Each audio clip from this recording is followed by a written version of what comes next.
ബ്രാഹ്മണൻ വായിൽ കൂടെ വന്നു, മറ്റവൻ കൈ കൂടെ വന്നു, മറ്റവൻ തുടയിൽ നിന്ന് വന്നു, വേർത്തൻ കാലിൽ നിന്ന് വന്നു. അപ്പോൾ അതുകൊണ്ട് അവൻ അവിടെ നിർത്തണം, ഇവൻ ഇവിടെ നിർത്തണം. ഒരു ദൈവം നോക്കും. നിങ്ങൾ അറിയപ്പെടുന്ന ഒരു ദൈവത്തിനും നമ്മുടെ അത്രയും വിവരമോ വിദ്യാഭ്യാസമോ അറിവോ ഇല്ല. ഈ മനുഷ്യൻ കൈവിട്ടാൽ ഒരു ദിവസം മനുഷ്യനില്ലാതെ കഴിഞ്ഞാൽ അന്ന് തീരും എല്ലാ സർവ്വദൈവങ്ങളുടെയും വെടി. അത് യേശു ആയാലും അള്ളാഹ് ആയാലും കൃഷ്ണനായാലും ഫുൾ വെടി തീർന്നിരിക്കും. അപ്പോൾ നിങ്ങൾ ലിറ്റ്മസ് നടത്തുന്നു, അത് നിങ്ങളുടെ ഒരു സമ്മേളനമാണ്. ഒരു തരത്തിൽ ഇതും ഒരു പ്രചരണം അല്ലേ? നിങ്ങൾ ഇതിലേക്ക് വരണം എന്നുള്ളൊരു ആഹ്വാനം ഇതിലില്ലേ? ഇപ്പം എല്ലാ പ്രചരണങ്ങളും മോശമല്ല. എല്ലാത്തിനെയും നമ്മൾ സമീകരിക്കുമ്പോൾ ഉള്ളൊരു പ്രശ്നമാണ് വരുന്നത്. ഒരാളുടെ മതം അവളുടെ വിഷമങ്ങളിലുള്ള ഒരു ആശ്വാസം മാത്രമേ കണ്ടെത്തുന്നവരുണ്ട്. ആ കണ്ടെത്തലുകളിൽ there is some powers something. ഞാനതിനെ ഒരാളെന്നും വിളിക്കുന്നില്ല. മുകളിലിരുന്നൊരു ചരട് വെച്ച് നിയന്ത്രിക്കുന്ന ഒരാളല്ല, എന്തോ ഒരു ശക്തി. അങ്ങനെയുള്ളൊരു ശക്തിയിൽ വിശ്വസിക്കുന്ന അപ്പോൾ ഒരുവായി ആദ്യം യുവർ മൾട്ടിപ്പിൾ ആന്നിട്ട് ഒന്നിലേക്ക് വന്നു. എന്തോ ശക്തി, അതിനെ ഒന്നെന്നോ പ്ലൂറലെന്നോ സിംഗുലറെന്നോ ഞാൻ പറയുന്നതിന് ആ ഒരു ശക്തിയായിട്ട്. ഈ കർമ്മ ചിലർ പറയാറുണ്ടല്ലോ, കർമ്മ ഈസ് എ ബൂമറാങ്. അബ്സല്യൂട്ട്. അതിനൊരു തെളിവില്ലല്ലോ. ഇത് നിങ്ങളിങ്ങനെ പറയുന്നില്ലേ, നിങ്ങൾ ചെയ്യുന്ന ചില കാര്യങ്ങൾക്ക് തിരിച്ചടി ഉണ്ടാകുമ്പോൾ നിങ്ങളെല്ലാം കൂടെ ചേർത്ത് വെച്ച് നെയ്തെടുക്കുന്ന ഒരു സാധനമാണ്. നിങ്ങൾ ചെയ്ത പല കാര്യങ്ങളും അൺനോട്ടീസ്ഡായിട്ട് പിടിക്കപ്പെടാതെയും തിരിച്ചടി ഇല്ലാതെയും ഒരുപാട് കാര്യങ്ങൾ പോയിട്ടുണ്ട് ജീവിതത്തിൽ. നമ്മൾ അതൊന്നും പരിഗണിക്കില്ല. പക്ഷേ ഒക്കേഷണലായിട്ട് ചില കാര്യങ്ങൾക്ക് നിങ്ങൾ ചേടാ ഇതിങ്ങനെ തിരിച്ചു വന്നിട്ടുണ്ട്. അപ്പോൾ നിങ്ങൾ ഉടനെ ഒരു സിദ്ധാന്തം ഉണ്ടാക്കും, കർമ്മ. അപ്പോൾ നോക്കുമ്പോൾ എല്ലാവർക്കും ജ്യോതിഷം പോലെ എല്ലാവർക്കും വിശ്വസിക്കാൻ പറ്റും. ശരിയാണല്ലോ, ഞാൻ അങ്ങനെ ചെയ്തു ഇങ്ങനെ ചെയ്തു, അതിപ്പോൾ ഇങ്ങനെ വന്നു. ഈ until it is compelled by an external force, it will continue its uniform motion എന്നല്ലേ പറയുന്നത്. കാര്യങ്ങൾ ശരിയാണെങ്കിലും എത്ര ന്യായവും നീതി എന്താണെങ്കിലും അഗ്രസീവ് ആയിട്ടുള്ള ഒരു അപ്രോച്ച് എടുക്കാതെ എല്ലാത്തിനെയും ന്യൂട്രലായിട്ട് കാണുന്ന ഒരു സൊസൈറ്റിയിലാണ് നമ്മൾ ജീവിക്കുന്നത്. നിങ്ങൾ പറയുന്നത് കേരളം വളരെ ന്യൂട്രലാണ്. ഇല്ല, കേരളം ഒരിക്കലും ന്യൂട്രൽ അല്ല. എത്ര ഹോപ്പ്ലെസ് ആണ് കേരള സമൂഹം മുന്നോട്ട് പോകുന്നത്. ഒരാളെ അടിച്ചു കഴിഞ്ഞാൽ അവനെ അടിച്ചത് നന്നായില്ല എന്ന് പറയുന്ന ഒരാൾ മഹാഭൂരിപക്ഷം എന്ന് പറഞ്ഞാൽ അടിച്ചത് നന്നായില്ല, അടിക്കാൻ പാടില്ലെന്നല്ല, അടിച്ചത് നന്നായില്ല, കുറെ കൂടെ കൊടുക്കണമായിരുന്നു, നന്നായിട്ട് അടിച്ചില്ല എന്നാണ് പറയുന്നത്. എല്ലാവരും അവസാനം എത്തുന്നത് എന്ത് തെളിവാണുള്ളത് എന്ന് ചോദിക്കും. തെളിവുകൾ നയിക്കപ്പെടുന്ന സമൂഹമാണ്. പക്ഷേ എന്താണ് പ്രശ്നം എന്ന് പറഞ്ഞാൽ ഇതേ നിലപാട് മതം ഉൾപ്പെടെയുള്ള ഒരുപിടി മതജന്യ വിശ്വാസങ്ങളുടെ കാര്യത്തിൽ നമ്മൾ അനുവർത്തിക്കുന്നില്ല. We are abnormal about religion എന്നുള്ളത്. സർ, ലിറ്റ്മസ് 2025 2018 തുടങ്ങിയതാണ്. ഇപ്പോൾ 2025 എത്തി നിൽക്കുമ്പോൾ ലോകത്തിലെ ഏറ്റവും വലിയ ഏത്തീസ്റ്റ് സമ്മേളനം എന്നാണ് പറയുന്നത്. മോർ ദാൻ 3000 ആളുകൾ 2018 വന്നു. 2019 കാലിക്കറ്റ് ട്രേഡ് സെൻറ്റർ എന്ന് പറയുന്ന ഒരു ഇതുണ്ട്. അവിടെ ഇത് തുടങ്ങി ഒരു 1.5 മണിക്കൂർ കഴിഞ്ഞപ്പോൾ ഫയർഫോഴ്സ് വന്ന് പറഞ്ഞു മിനിമം ഒരു 1500 വരെ പുറത്തിറക്കിയെങ്കിൽ മാത്രമേ നിങ്ങൾ കണ്ടിന്യൂ ചെയ്യാൻ പറ്റുന്നു. അത്രമാത്രം ആളായിരുന്നു. മൊത്തത്തിൽ നോക്കുകയാണെന്നുണ്ടെങ്കിൽ ഇതൊരു വലിയ നമ്പറൊന്നും അല്ല. ബട്ട് ഇനി എന്നാലും ഒരു മിനിമം 5000 മിനിമം എല്ലാ ലിറ്റ്മസിലും വരാറുണ്ട്. ഇത് ഇന്ത്യയിലങ്ങ് നടക്കുന്നില്ല. ആക്ച്വലി ഇങ്ങനെ ഇതിൻ്റെ പുറകെ നടക്കാൻ ആളുകൾ ഇല്ല. കാരണം ഇത് it's not a rewarding position. It's a difficult thing to do. Rewarding എന്നുള്ളൊരുപരി ഡെഫിനറ്റ്ലി പിന്നെ ജീവൻ പേടിച്ച് വേണം ചെയ്യാനും. ജീവൻ പേടിച്ച് ചെയ്യണം. ചില മതങ്ങളിൽ ഈ മതനിഷേധം എന്ന് പറഞ്ഞു കഴിഞ്ഞാൽ ശമ്പളം മരണമാണ്.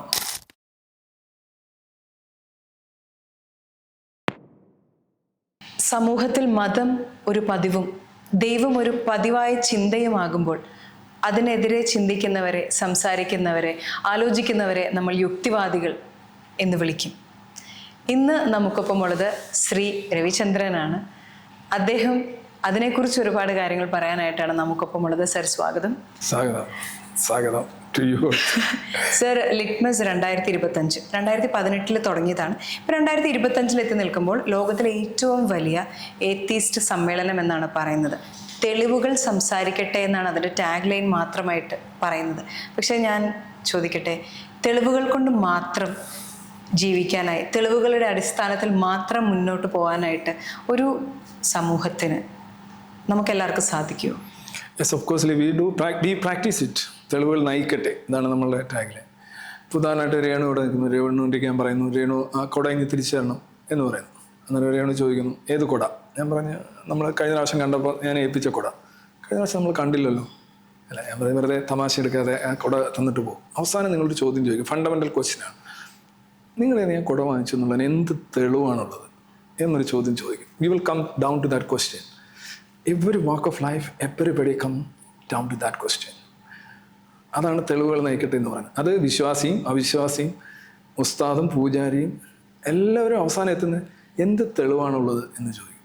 തെളിവുകൾ നയിക്കപ്പെടുന്ന സമൂഹമാണ്. പക്ഷെ എന്താണ് പ്രശ്നം എന്ന് പറഞ്ഞാൽ ഇതേ നിലപാട് മതം ഉൾപ്പെടെയുള്ള ഒരുപിടി മതജന്യ വിശ്വാസങ്ങളുടെ കാര്യത്തിൽ നമ്മൾ അനുവർത്തിക്കുന്നില്ല. We are abnormal about religion എന്നുള്ളതാണ്. ഭൂരിപക്ഷം റിലീജിയസ് ആയിട്ടുള്ള ഒരു നാട്ടിലാണ് നമ്മൾ ജീവിക്കുന്നത്.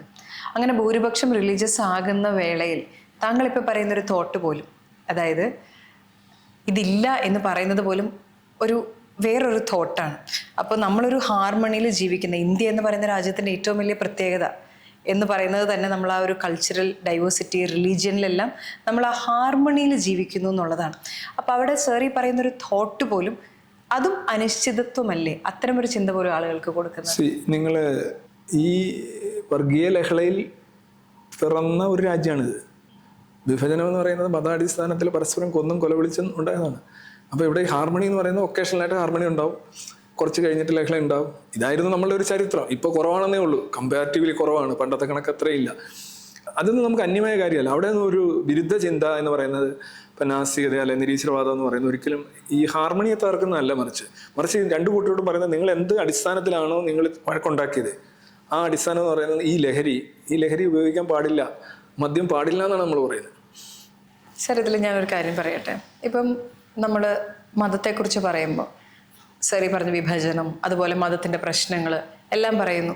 പക്ഷേ ഇപ്പോൾ എയ്ത്തീസ്റ്റിനെ കുറിച്ച് പറയുമ്പോൾ നമ്മൾ അതിനെക്കുറിച്ച് സംസാരിക്കുമ്പോൾ ഒരുപക്ഷെ രണ്ട് കൂട്ടരും ഒരേ വഴികൾ, പാരലൽ റൂട്ടിൽ ഒരേ ഡയറക്ഷനിൽ പോകുന്ന പോലെ പലപ്പോഴും തോന്നാറുണ്ട്.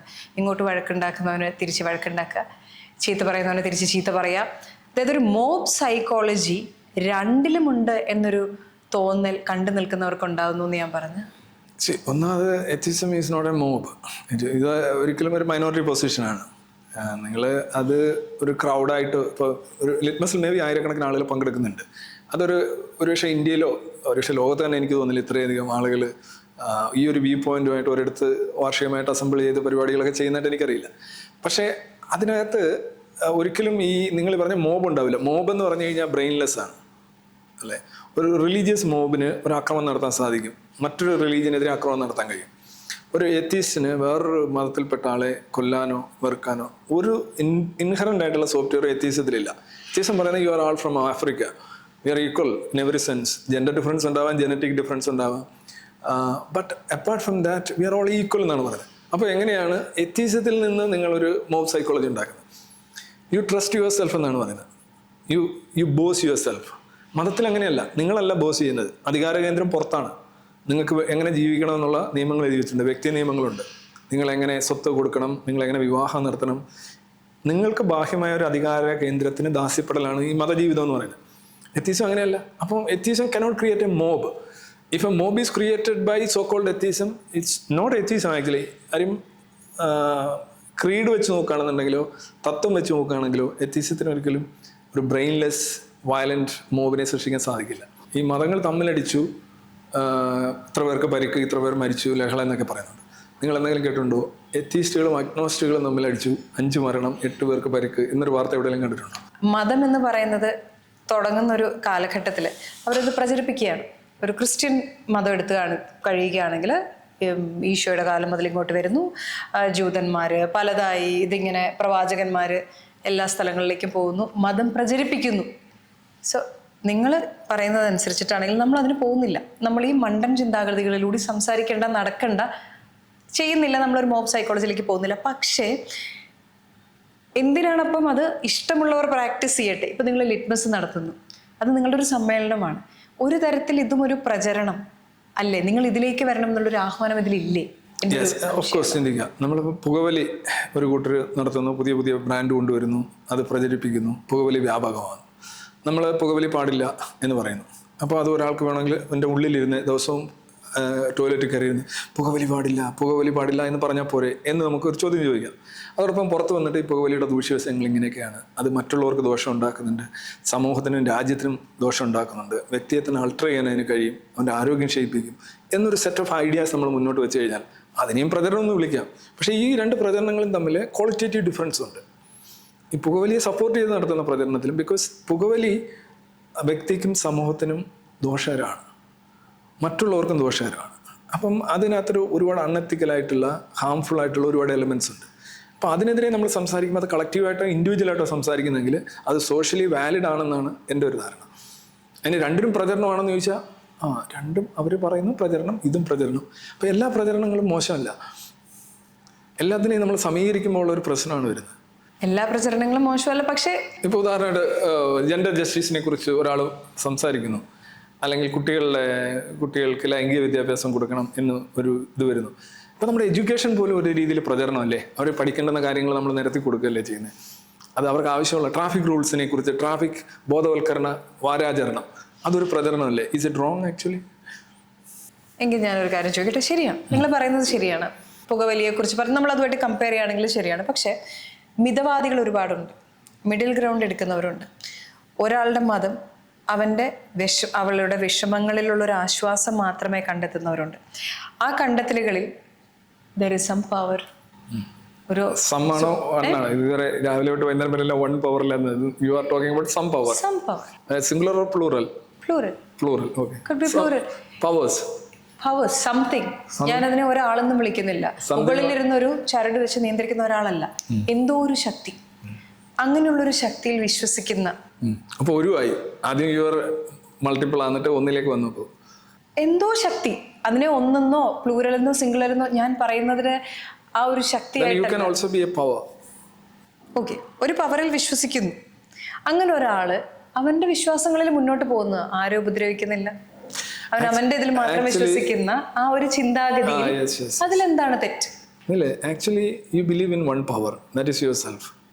നിങ്ങളിപ്പോൾ ഒരു ഉയരം, നിങ്ങൾ പോകുന്നിടത്ത് ഒരു ഉയരം കാണുക. അപ്പോൾ നിങ്ങൾ ഒന്നിൽ വിചാരിക്കുക ഇതെനിക്ക് ചാടിക്കിടക്കാൻ പറ്റില്ല, അതുകൊണ്ട് ഞാൻ മാറിപ്പോവാം. ദാറ്റ് മീൻസ് നിങ്ങൾ ആ റെസ്പോൺസ് വരുന്നത് നിങ്ങൾക്ക് നിങ്ങളിലുള്ള വിശ്വാസത്തിൻ്റെ അടിസ്ഥാനത്തിലാണ്. അസമയം ഇത്ര ഉയരമുള്ളെങ്കിൽ നിങ്ങൾ അങ്ങോട്ട് കയറിപ്പോകും. അപ്പം നിങ്ങൾ actually every time you do, ഒരു പറയുകയാണ് ഇംഗ്ലീഷിൽ ആയിരിക്കണം നിങ്ങൾ പ്രഭാഷണം നടത്തുന്നത്. അപ്പം നിങ്ങളവിടെ പോവുകയോ ഇല്ലയോ എന്നുള്ളത് നിങ്ങളിലുള്ള വിശ്വാസം, നിങ്ങളുടെ ലിംഗ്വിസ്റ്റിക് പ്രോഗ്രസ് എത്ര ഉണ്ടെന്നനുസരിച്ചായിരിക്കും നിങ്ങളവിടെ പോകുന്നത്. വിശ്വാസം ഉണ്ടെങ്കിൽ നിങ്ങൾ പോകും, ചെയ്യും. നമ്മൾ ഓരോ കാര്യങ്ങൾ ചെയ്യുന്നത്. അല്ലെ തന്നെ ഒരു ആഹാരം കഴിക്കുന്നു, അല്ലെ പിന്നെ മധുരം കഴിക്കുന്നു, എനിക്ക് കുഴപ്പമില്ല, ഇതെനിക്ക് കുഴപ്പമില്ല. Every time you trust yourself and you depend yourself. That is the only power that you trust. All other things are fallacious, delusional. You don't. നിങ്ങൾ ആരെയും അങ്ങനെ വെറുതെ പറയുന്നതാണ്. നിങ്ങളിപ്പോൾ ഒരാൾ ആക്ച്വലി പോയി വൺ പവർ പ്രാർത്ഥിക്കുന്നു. നമ്മളുടെ എല്ലാ പ്രാർത്ഥനകളും നോക്കുക. നമ്മുടെ പ്രാർത്ഥന, ഒന്നാമത് പ്രാർത്ഥന ശരിയാണെങ്കിൽ ഒരു പ്രാർത്ഥന മതിയാവും. ഏതെങ്കിലും ജീവിതത്തിൽ ഒരു ഘട്ടത്തിൽ ഒറ്റ പ്രാർത്ഥനയിൽ എനിക്ക് നല്ലത് മാത്രം തരണമേ, ബാക്കി നല്ലതായിട്ടുള്ളതും ഉണ്ടായിട്ടുള്ള നല്ലതും വരാനിരിക്കുന്ന നല്ലതും എല്ലാം നിങ്ങളുടെ വഴിയിൽ വരും. പിന്നെ നിങ്ങൾക്കത് പ്രാർത്ഥിക്കേണ്ട കാര്യമില്ല. ഏതെങ്കിലും ഒരു പ്രാർത്ഥന ശരിയാണെങ്കിൽ ഒരു പ്രാർത്ഥന ഉണ്ടാവും. അല്ല, ചില പറയും വിശ്വശാന്തി വരുവാണെങ്കിൽ പിന്നെ ഇൻഡിവിജ്വലായിട്ട് എല്ലാവരും ഇരുന്ന് പണിയേണ്ട കാര്യമില്ലല്ലോ. വിശ്വശാന്തി ആയി കഴിഞ്ഞു, ലോകത്തിന് മുഴുവൻ ക്ഷേമവും ഐശ്വര്യം വരട്ടെ എന്ന് പറയുന്ന ഒരു പ്രാർത്ഥന വിജയിക്കുകയാണെങ്കിൽ ബാക്കി എല്ലാവർക്കും ഇൻഡിവിജ്വലി ഇരുന്ന് കശുവണ്ടി തല്ലിയെടുക്കുന്നോണം ദിവസം 24/7 പ്രാർത്ഥിക്കേണ്ട കാര്യമില്ലല്ലോ. ആക്ച്വലി നിങ്ങൾ എന്താ ചെയ്യുന്നറിയാം? നിങ്ങൾ പ്രാർത്ഥിക്കുന്നുണ്ട്, as an extra job exercise ചെയ്യുന്നുണ്ട്. പക്ഷെ ഒരു പ്രാർത്ഥിക്കാതെ തന്നെ, പ്രാർത്ഥന ഇല്ലാതെ തന്നെ ഒരു കാര്യം നടക്കാനായിട്ട് എന്തൊക്കെ ചെയ്യണമോ അതെല്ലാം നിങ്ങൾ ചെയ്യുന്നുണ്ട്. പക്ഷെ ഞാനൊരു തീവ്ര വിശ്വാസിയായി ചിന്തിക്കുകയല്ല. തീവ്ര വിശ്വാസങ്ങളാണ് പ്രശ്നങ്ങളിലേക്ക് ഒരു സമൂഹത്തെ നയിക്കുന്നതെന്നാണ്. ഉദാസീനമായ മതമല്ല, തീവ്ര വിശ്വാസങ്ങളാണ് ഒരു സമൂഹത്തെ പ്രശ്നങ്ങളിലേക്ക് നയിക്കുന്നതെന്ന് വിശ്വസിക്കുന്നത് ശരി അത് ശരിയാണ്. അതായത് അവിടെ വിശ്വാസമല്ല പ്രശ്നം. ഈ തീവ്ര വിശ്വാസം എന്ന് പറഞ്ഞാൽ ഒരു കാര്യം, നിങ്ങൾ അന്ധവിശ്വാസിയാണെങ്കിൽ അന്ധവിശ്വാസിയായിട്ട് തന്നെ ജീവിക്കുക. അതിനകത്ത് എന്താ പറയുക, ഒരു ഞഞ്ഞാവിഞ്ഞയില്ല. ഞാനതിപ്പോൾ ഉദാഹരണമായിട്ട് ചില ആൾക്കാർ ഭൂമി ഉരുണ്ടതാണെന്നും വേറൊരാൾ പരന്നതാണെന്നും പറയുമ്പോൾ ഭൂമി ഒരു ഇഡ്ഡലി പോലെയാണ് ഞാൻ കാണുന്നത് എന്ന് പറഞ്ഞു കഴിഞ്ഞാൽ എന്താ ഒരു മധ്യനില എന്ന് പറയുന്നൊരു സാധനം. അതിന് പ്രത്യേകിച്ച് മെറിറ്റൊന്നുമില്ല. ഭൂമി ഇഡ്ഡലി അല്ല, ഒന്നിൽ ഉരുണ്ടതാണ് അല്ലെങ്കിൽ പരന്നതാണ്. ബേസിക്കലി അങ്ങനെ നമുക്ക് കാണാൻ കഴിയുള്ളൂ. പക്ഷേ ഇതിനകത്തൊരു രസം, അതും വയലൻസും ഇൻടോളറൻസും ആയിട്ടുള്ള ബന്ധമാണ്. ചില ആളുകൾ അസ്ഥിയിൽ പിന്നെ പൂത്ത വിശ്വാസമായിരിക്കും, പക്ഷേ അവർ ദേ won't be violent or intolerant. അപ്പം ഈ വിശ്വാസം ഈ വയലൻസിനെ പ്രോത്സാഹിപ്പിക്കുന്നുണ്ട്. കാരണം ഈ വിശ്വാസത്തിലെ തന്നെ കുറേ പ്രശ്നങ്ങളാണ്. അതായത് അന്യമതക്കാരനെ പിന്തുടരുക, അവനെ നശിപ്പിക്കുക, ദൈവം പിന്നെ ലോകം മുഴുവൻ എൻ്റെ ദൈവത്തിൻ്റെ കീഴിലാക്കുക, ഇങ്ങനെയൊക്കെയുള്ള സാധനങ്ങൾ പലപ്പോഴും വയലൻസിന് കാരണമാകുന്നുണ്ട്. പക്ഷേ ഇത് വ്യക്തിനിഷ്ഠമാണ് കൂടുതലും കാര്യങ്ങൾ വരുന്നത്. പക്ഷേ അതെല്ലാവരിലും ഉണ്ട്. ഇപ്പം ഒരു മതത്തിൽ വിശ്വസിക്കാത്ത ആളുകൾ വയലൻ്റായിട്ട് പെരുമാറും. ക്രൈംസ് ചെയ്യാറുണ്ട്. ഇപ്പോൾ എത്തിയിസ്റ്റുകൾ ക്രൈം ചെയ്യാറില്ലേ? ഉണ്ട്, ചെയ്യാറുണ്ട്.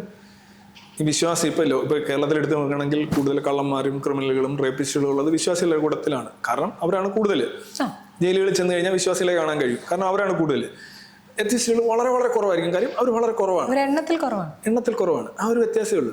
പക്ഷെ മതം സ്വന്തം നിലയിൽ ഞാനൊരിക്കൽ പറഞ്ഞു 24/7 ഒരു ജനകീയ കോടതിയിൽ പറഞ്ഞാണ്, ഈ ഒസാമ ബിൻ ലാദനിൽ നിന്ന് ഇസ്ലാം എന്ന് പറയുന്ന ഒരു സോഫ്റ്റ്വെയർ എടുത്ത് മാറ്റുകയോ ദുർബലപ്പെടുത്തുകയോ ചെയ്തിരുന്നെങ്കിൽ പുള്ളി ഒരു നല്ല എഞ്ചിനീയറോ ഒരു മനുഷ്യ സ്നേഹിയോ ഒക്കെ ആയി മാറാനുള്ള സാധ്യത കൂടുതലാണ്. ഈ ഒരു സോഫ്റ്റ്വെയർ വന്ന കാരണം പുള്ളിയുടെ ലോകവീക്ഷണം മാറി. പുള്ളി പിന്നെ ആളുകളെ കാണുന്നത് മുസ്ലിം അമുസ്ലിം ആ ഒരു വിഭാഗീയ ചിന്താഗതിയിലേക്ക് മാറുകയാണ്. ഇതിന് മതം ഒരു കാരണമാകുന്നുള്ളതാണ് എൻ്റെ വാദം. അതില്ലാന്നുണ്ടെങ്കിൽ പുള്ളി ചിലപ്പം ഭയങ്കര ഒരു സംഭവമായി മാറി, ഒരു ചാരിറ്റി കിങ്ങോ ഒക്കെ ആയി മാറാം. Because he is capable, everybody is capable.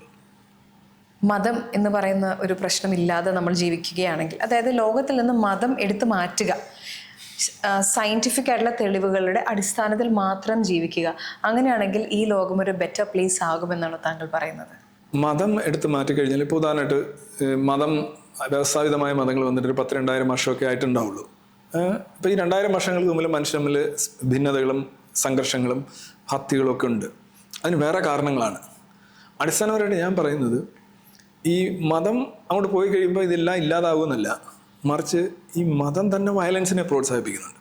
അപ്പോൾ വയലൻസിനെയും അനാർക്കിയെയും പ്രോത്സാഹിപ്പിക്കുന്ന ഒരു ഐറ്റം നമ്മളെടുത്ത് മാറ്റുകയാണ്, ഒരു പ്രധാന ഐറ്റം, ഒരു പ്രൈം മോട്ടിവേഷൻ മാറ്റുമ്പോൾ അതിൻ്റേതായിട്ടുള്ള ആശ്വാസം ആ സമൂഹത്തിലുണ്ടാകും, ഉണ്ടാകാനുള്ള സാധ്യത വളരെ കൂടുതലാണ് എന്നേ എനിക്ക് പറയാൻ പറ്റൂ. കാരണം ഈ മതരഹിതമായ ലോകത്തെ ഹാപ്പിനെസ് ഇൻഡെക്സ് എടുത്ത് നോക്കിക്കഴിഞ്ഞാൽ മതം ഉദാസീനമായിട്ട് കാണുന്ന സ്കാൻഡിനേവിയൻ നേഷൻസ് ആണ് ആദ്യത്തെ 10 എപ്പോഴും വരുന്ന ആ രാജ്യങ്ങളാണ്. ഏറ്റവും കൂടുതൽ പ്രശ്നം വരുന്നത് അഫ്ഗാനിസ്ഥാനും സിറിയയും പാകിസ്ഥാനും ഒക്കെയാണ്. അതെന്തുകൊണ്ടാണ്? അവിടുത്തെ ജനങ്ങൾ അസ്വസ്ഥരാണ്. ഇപ്പോൾ ഗാസയുടെ കാര്യമായിട്ട് നോക്കിയാലും അടിസ്ഥാനപരമായിട്ട് നോക്കുകയാണെങ്കിൽ ഇതിൻ്റെ എല്ലാം ഒറിജിൻ എവിടെയാണ് കിടക്കുന്നത്? ഇതൊരു രീതിയിലും പരിഹരിക്കാൻ കഴിയാത്തതിൻ്റെ കാരണം മതപരമായ ഭിന്നതയാണ്. എല്ലാ മതങ്ങളും വയലൻസ് പ്രോത്സാഹിപ്പിക്കുന്നില്ല. എല്ലാ മതങ്ങളും ഒരുപോലെയാണെന്നുള്ള വാദം ഞാൻ ഉന്നയിക്കാറില്ല. I do not. അപ്പൊ മതത്തിനെയും ഒരു ജനറലൈസ് ചെയ്യാൻ പറ്റില്ലല്ലോ, ചില മതങ്ങൾ എന്ന് ഉദാഹരണമായിട്ട് ഒരു Jain, you cannot expect a Jain to start a slaughter house നടത്തുന്ന ജെയിൻസ് ഉണ്ടാവില്ല. അവർക്ക് അഹിംസയാണ് പ്രധാന ഇതെന്ന് പറയുമ്പോൾ ആ ഒരു ഡോക്ടറലായിട്ട് ഹിംസയെ അത് സപ്പോർട്ട് ചെയ്യുന്നില്ല. എന്നാൽ ഹിംസ നടത്തുന്ന ജെയിൻസ് വളരെ വിരളമായിട്ടുണ്ടാകാം. പക്ഷെ മറ്റു മതങ്ങളിൽ അതിൻ്റെ റേറ്റ്, ഈ ഹിംസ എന്ന് പറയുന്നത് ദൈവത്തിന് ഇഷ്ടപ്പെട്ട ഒന്നാണ്. ഉദാഹരണമായിട്ട് ക്രിസ്ത്യാനിറ്റിയിലെ ദൈവം ഒരു ചോരക്കുട്ടനാണ്. പുള്ളി വളരെ ഇൻടോളറൻ്റ് ആണ്, ശിക്ഷിക്കുന്നതാണ്, അവരെ പോയി നശിപ്പിക്കും, ഇവരെ പോയി നശിപ്പിക്കുന്നു. ഇസ്ലാമിലെ ദൈവം എല്ലാം തന്നെയാണ്. അപ്പം അങ്ങനെ ഒരു ദൈവം പറയുമ്പോൾ നിങ്ങൾക്ക് ക്രിസ്ത്യാനിറ്റിയിൽ താങ്കളത് പറയുമ്പോൾ പഴയ നിയമവും പുതിയ നിയമവും വളരെ വ്യക്തമായി അത് രണ്ടാമത്തതിൽ പറയുന്നുണ്ട്. ആ പറഞ്ഞ ഒരു കരണത്തടിക്കുന്നവനെ വീണ്ടും അടിക്കുകയല്ല, മറുകരണം കാണിക്കുക എന്നാണ് ക്രിസ്ത്യാനിറ്റിയിൽ പറയുക. അവിടുത്തെ ദൈവം ക്ഷമിക്കുന്ന ദൈവമെന്നാണ് പുതിയ നിയമത്തിൽ പറയുന്നത്. ക്രിസ്ത്യാനിറ്റിയുടെ ഒരു പ്രത്യേകത, ക്രിസ്തു വന്നിരിക്കുന്നത് തന്നെ പഴയ നിയമത്തിലെ എല്ലാ നിയമങ്ങളും പുള്ളി വ്യത്യാസമില്ലാതെ നടപ്പിലാക്കാനായിട്ടാണ്. പുള്ളി അത് വളരെ കൃത്യമായിട്ട് പറയുന്നുണ്ട്.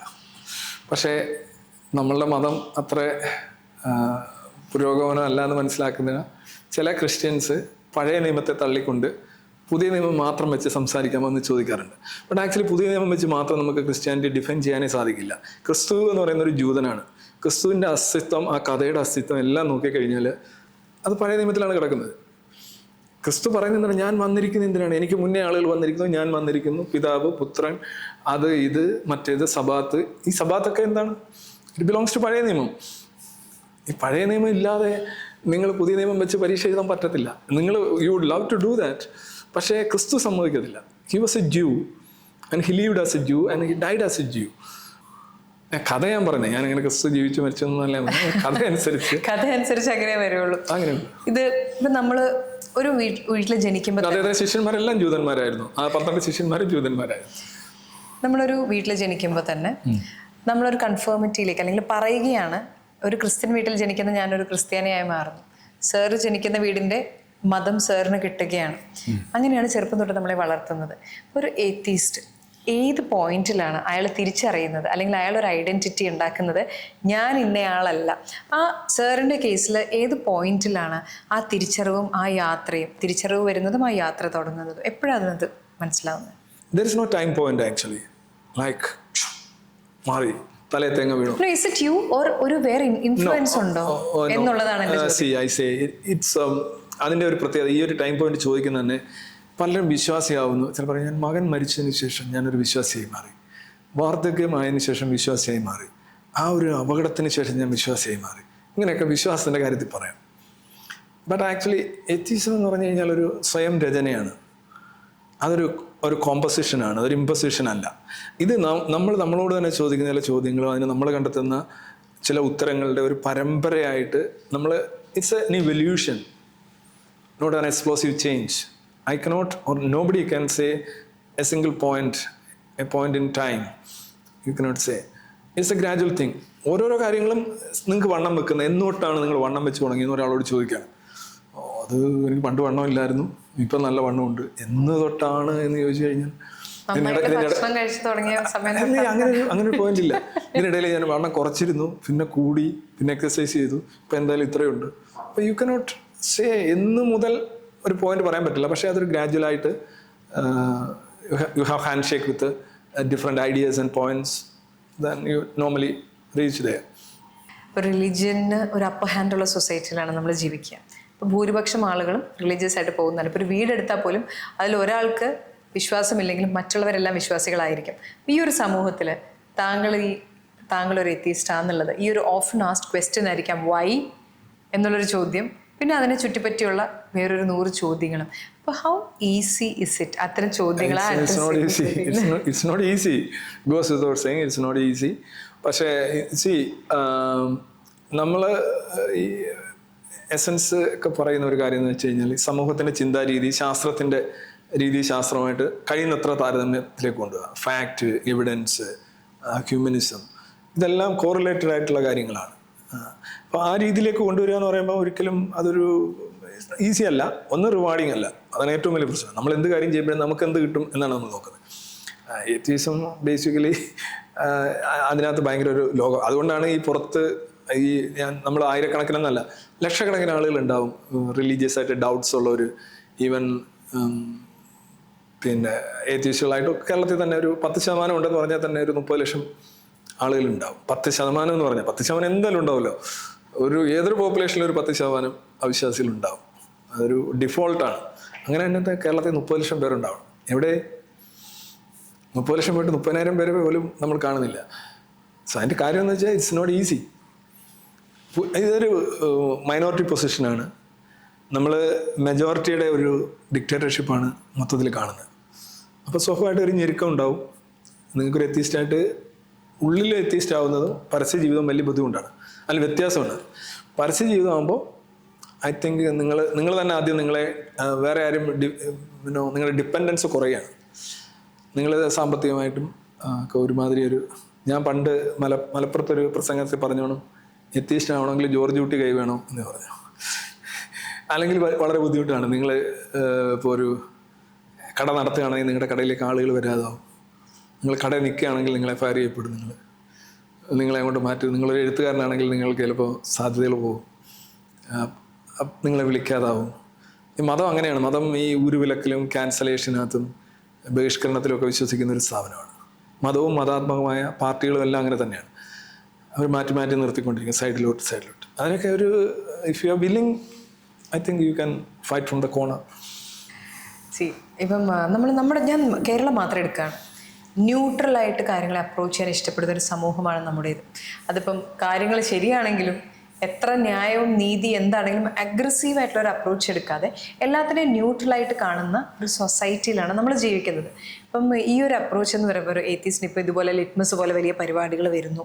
അപ്പം ഇത്തരം അപ്രോച്ചുകളെ അഗ്രസീവായിട്ടാണ് കാണുന്നത്. ഓക്കെ, അപ്പോൾ എപ്പോഴെങ്കിലും തോന്നിയിട്ടുണ്ടോ, അല്ലെങ്കിൽ ഇപ്പോൾ പോകുന്നൊരു ഇതല്ലാണ്ട് ഒരു ന്യൂട്രൽ ഗ്രൗണ്ടിലോട്ട് എത്തിയിട്ട് പതുക്കെ എത്തിസം സ്പ്രെഡ് ചെയ്യുകയാണ് നല്ലത്, നമ്മളെ അഗ്രസീവ് അപ്രോച്ച് മാറ്റണം എന്നൊരു തോന്നല്? ഒന്ന്, കേരള സമൂഹം വളരെ ന്യൂട്രലാണെന്ന് പറഞ്ഞത് അതൊരു വിഷ്ഫുൾ തിങ്കിങ് മാത്രമാണ്.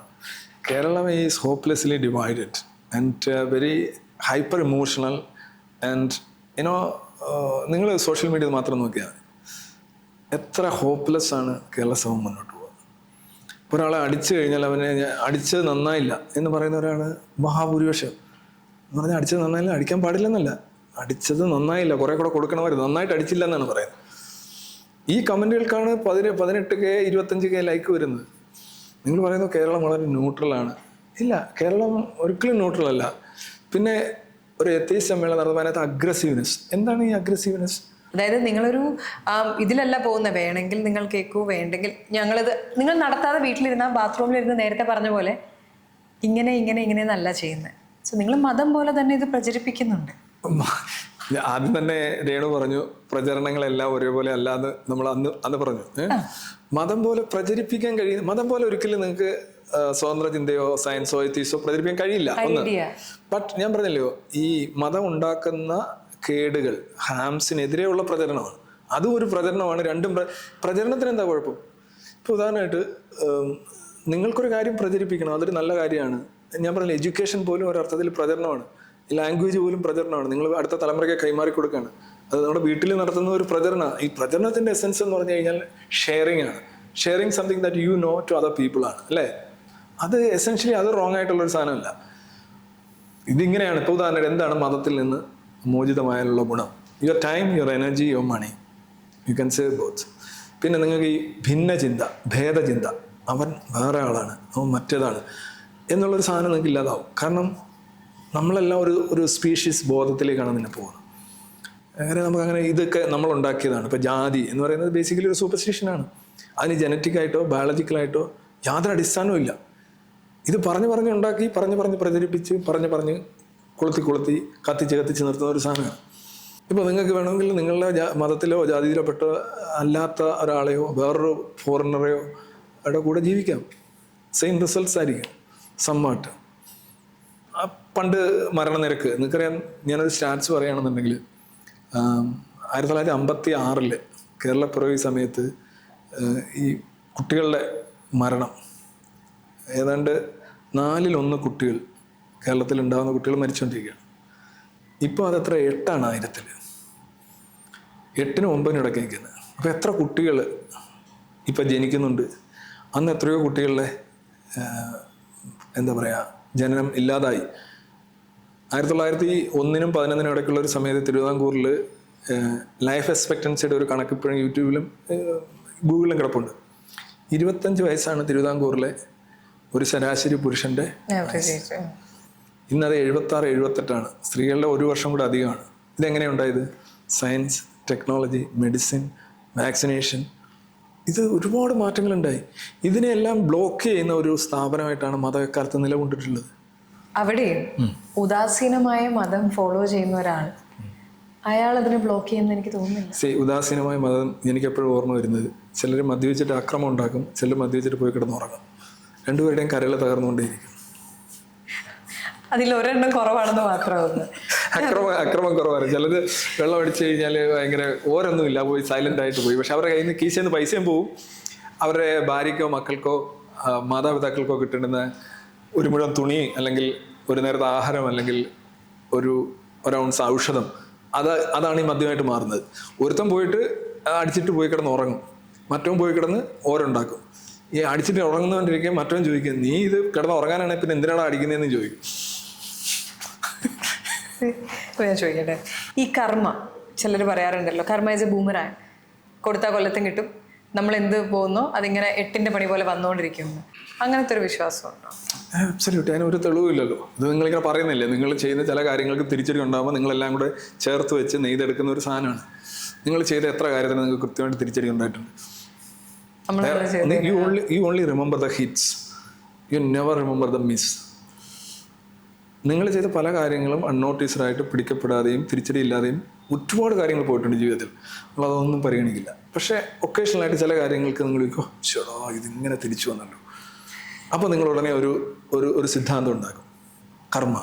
അപ്പോൾ നോക്കുമ്പോൾ എല്ലാവർക്കും ജ്യോതിഷം പോലെ എല്ലാവർക്കും വിശ്വസിക്കാൻ പറ്റും. ശരിയാണ്, ഞാൻ അങ്ങനെ ചെയ്തു, ഇങ്ങനെ ചെയ്തു, അതിപ്പോൾ ഇങ്ങനെ വന്നു. സോ ദിസ് ഈസ് വളരെ റെയറായിട്ടുള്ള കാര്യമാണ് യഥാർത്ഥത്തിൽ. എല്ലാത്തിനും അങ്ങനെ വരികയാണെന്നുണ്ടെങ്കിൽ എങ്ങനെയാണ് ഈ പണക്കാർ വീണ്ടും വീണ്ടും പണക്കാരാവുകയും ദരിദ്രർ വീണ്ടും വീണ്ടും ദരിദ്രരാവുകയൊക്കെ ചെയ്യുന്നത്? അല്ലെങ്കിൽ ഇപ്പോൾ എന്തുകൊണ്ടാണ് ഈ മാഫിയ വളർന്ന് വരുന്നത്? ഒരുത്തനൊരു കുറ്റം ചെയ്യുന്ന ഒരു കൊലപാതകത്തിൽ നിന്നാണ് തുടങ്ങിയത്. തീരേണ്ടതല്ലേ? നമ്മൾ തീർക്കണം. ഈ until it is compelled by an external force, it will continue its uniform motion എന്നല്ലേ പറയുന്നത്. മതങ്ങളുടെ എല്ലാം പൊതുവായിട്ടുള്ള അതിൻ്റെ ഒരു മൂലമായി വെച്ചിരിക്കുന്ന അതിൻ്റെ സെൻറ്ററായിട്ട് അല്ലെങ്കിൽ എല്ലാം ബേസ് ചെയ്തിരിക്കുന്നത് ഭയത്തിലാണ്. ഭയപ്പെടുത്തിയാണ് ഒരുപാട് മതങ്ങളിലേക്ക് എത്തിക്കുക. God is fear. പേടി ശിക്ഷിക്കുന്ന ദൈവം ശിക്ഷ ചേർത്ത് വെച്ചിരിക്കണം. അപ്പം ഭയമാണ്. അപ്പം ഒരു മതത്തിൻ്റെ അടിസ്ഥാനമായിട്ട് വെക്കുന്നത് ഭയമാണെങ്കിൽ ഒരു ഏത്തിസ്റ്റിൻ്റെ ഒരു നാസ്തികൻ എന്തിനാണ് അതിൻ്റെ അടിസ്ഥാനമായിട്ട് കാണുന്നത്? That's A very valid question. Because നമ്മൾ എത്തിസ്റ്റ് അല്ലെങ്കിൽ സ്വതന്ത്ര ഇന്ത്യയിലൊക്കെ പറയുന്ന കാര്യം, നിങ്ങളൊരിക്കലും ഭയത്തിൻ്റെ അടിസ്ഥാനത്തിൽ തീരുമാനങ്ങൾ എടുക്കാൻ പാടില്ല. ഭയത്തിൻ്റെ അടുത്ത് എടുക്കുന്ന തീരുമാനങ്ങൾ നിങ്ങളുടെ തീരുമാനങ്ങളല്ല. നമ്മുടെ നിത്യജീവിതത്തിൽ ഓരോ കാര്യത്തിലും നമുക്ക് ബാഹ്യമായ ഒരു ഏജൻസിയെ ഭയന്നുകൊണ്ടാണ് നമ്മൾ തീരുമാനങ്ങൾ എടുക്കുന്നതെങ്കിൽ നിങ്ങൾ ജീവിക്കുന്നത് നിങ്ങളുടെ ജീവിതമല്ല. It is not your life actually. നിങ്ങളുടെ ലൈഫ് എന്ന് പറഞ്ഞാൽ നിങ്ങളുടെ ലോസ് ആൻഡ് നിങ്ങളുടെ ലൈഫ് അത് വ്യത്യസ്തമായ കാര്യമാണ്. അപ്പോൾ ഭയം ഒരിക്കലും നമ്മളുടെ തീരുമാനങ്ങളുടെ സ്രോതസ്സാവാൻ പാടില്ല, മാനദണ്ഡമാവാനും പാടില്ല. മതം എപ്പോഴും പറയുന്നത് ഭയം ദൈവഭയമായിരിക്കണം, അന്ധഭയം ഇരിക്കട്ടും. അതൊരു വളരെ റിഗ്രസീവായിട്ടുള്ള ഇൻഡിവിജ്വലിനെ നശിപ്പിക്കുന്ന ഒരു സംഗതിയാണ്. നിങ്ങൾ നിങ്ങളുടെ പരമാധികാരിയല്ല, നിങ്ങളുടെ പുറത്താണ് നിങ്ങളുടെ അധികാരമുള്ളത്. നിങ്ങൾ എന്താണ് ചെയ്യേണ്ടതെന്ന് മുന്നേ എഴുതി വെച്ചിരിക്കുന്നു, പറഞ്ഞു വെച്ചിരിക്കുന്നു. അപ്പോൾ നിങ്ങളെ നിസ്സാരവൽക്കരിക്കുകയാണ്. So atheism basically unlimited respect for the individual is freedom, is loss. അതൊരു വല്ലാത്തൊരു തലമാണ്. അത് സാധാരണ ആളുകൾക്ക് ഇപ്പോൾ പണ്ട് കിസിംഗർ പറഞ്ഞൊരു കാര്യം, കിസിംഗറാണെന്ന് ഞാൻ ആലോചിക്കുന്നു. പുള്ളി പറഞ്ഞത് never fear to negotiate and never negotiate out of fear. ഒരു എത്തീസ്റ്റിൻ്റെ ലൈഫ് അതാണ് സ്വാതന്ത്ര്യം. എങ്ങനെയാണ് നമ്മൾ സ്വതന്ത്ര ചിന്തയിലെത്തുന്നത്? Atheism will lead to freedom. നമ്മുടെ ഏറ്റവും വലിയ സമ്പാദ്യം എന്ന് പറയുന്നത് ഫ്രീഡമാണ്. നമ്മൾ രണ്ടുപേരും ഇപ്പോൾ ഇവിടെ ഇരിക്കുന്നു at A point of time. I don't know നാളെ നമ്മളിൽ ആരുണ്ടാവും. ചിലപ്പോൾ രണ്ടുപേരും ഉണ്ടാവും, ചിലപ്പോൾ രണ്ടുപേരും ഉണ്ടാവില്ല, ചിലപ്പോൾ ഒരാളുണ്ടാവും. We do not know. നമുക്ക് ആകെ ഉള്ളത് ഒരു ടൈമാണ്. അത് എത്ര ഉണ്ടെന്ന് അറിയില്ല എന്നുള്ളതാണ് അതിൻ്റെ എക്സൈറ്റ്മെൻറ്റ്. അത് നമ്മളിങ്ങനെ എരിച്ച് തീർത്തുകൊണ്ടിരിക്കുകയാണ്. An imaginary cigarette you have in your lip and അത് തീർന്നുകൊണ്ടിരിക്കുകയാണ്. അത് അവസാനം ഇവിടെ ചുണ്ട് പൊള്ളുമ്പോഴാണ് നമ്മൾ കളയുന്നത്. അതോടുകൂടി തീരുകയാണ്. പക്ഷേ അത് എത്ര എരിഞ്ഞ് തീർന്നു നമുക്കറിയില്ല. അപ്പം അതുവരെ നമുക്ക് എന്താ വേണ്ടതെന്ന് വെച്ചാൽ സ്വാതന്ത്ര്യമാണ്. സ്വാതന്ത്ര്യം എന്ന് പറഞ്ഞാൽ ഏറ്റവും വലിയ ആശയമാണ്. മതം ഒരാളെ ഭയപ്പെടുത്തി ചെയ്യിപ്പിക്കുന്നു. പക്ഷെ പലപ്പോഴും ചിലതൊക്കെ ചെയ്യണം എന്നതിലുപരി ചിലതൊന്നും ചെയ്യരുത് എന്നും കൂടി മതം പറയുന്നുണ്ട്. അതായത് ഇന്ന കാര്യങ്ങൾ ചെയ്യരുത്, അത് തെറ്റുകളാണ്. ഫോർ എക്സാമ്പിൾ സദസ്സിൽ സ്ത്രീകൾ ശബ്ദം ഉയർത്തരുത് എന്നല്ല ഞാൻ പറഞ്ഞു വന്നത്. അതായത് സഹായിക്കുകയും സഹായിക്കാതിരിക്കുകയും ചെയ്തതിൽ നന്മ തിന്മ ഫാക്ടർ അത് നമ്മൾ ഈ പൊതുസഭയിൽ സ്ത്രീകൾ ശബ്ദം ഉയർത്തി സംസാരിക്കരുത്. വീണ്ടും താങ്കൾ പറയുന്നത് എല്ലാ മതങ്ങളെയും കുറിച്ചല്ല. അല്ല, ഞാൻ ഒരു ഉദാഹരണം പറഞ്ഞുള്ളൂ.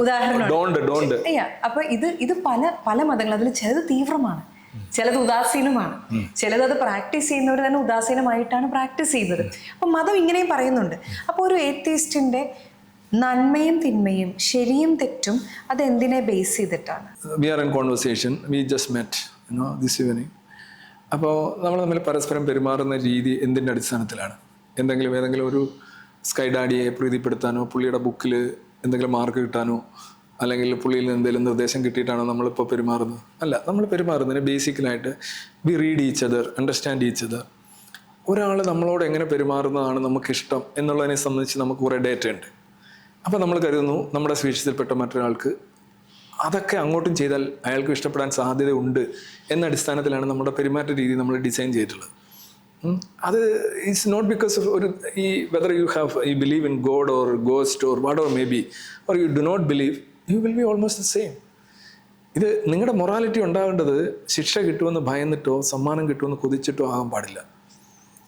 മതം കുത്തിവെച്ചതാണ് എൻ്റെ മൊറാലിറ്റി എന്ന് പറയുന്നവൻ. ഈ മതം പറയുന്ന പല കാര്യങ്ങളും എത്ര അട്രോഷ്യസ് ആണ്. ഞാനിപ്പോൾ ഈ പറഞ്ഞൊരു കാര്യം രേണു ഒബ്ജക്റ്റ് ചെയ്തു. ഇതൊക്കെ വളരെ സിമ്പിൾ സൈസാണ്. സ്ത്രീവിരുദ്ധമായിട്ടുള്ള എത്രയധികം കാര്യങ്ങൾ എല്ലാ മതങ്ങളിലും ഉണ്ട്. കാര്യം മതം പുരുഷൻ്റെ ഉൽപ്പന്നമാണ്. പുരുഷനാണ് മതങ്ങളെല്ലാം രചിച്ചിട്ടുള്ളത്. സംശയം ഉണ്ടാക്കരുതില്ലേ? ഇല്ല. അപ്പം പല മതങ്ങളും ഞാൻ ഉദ്ധരിക്കുന്നില്ല.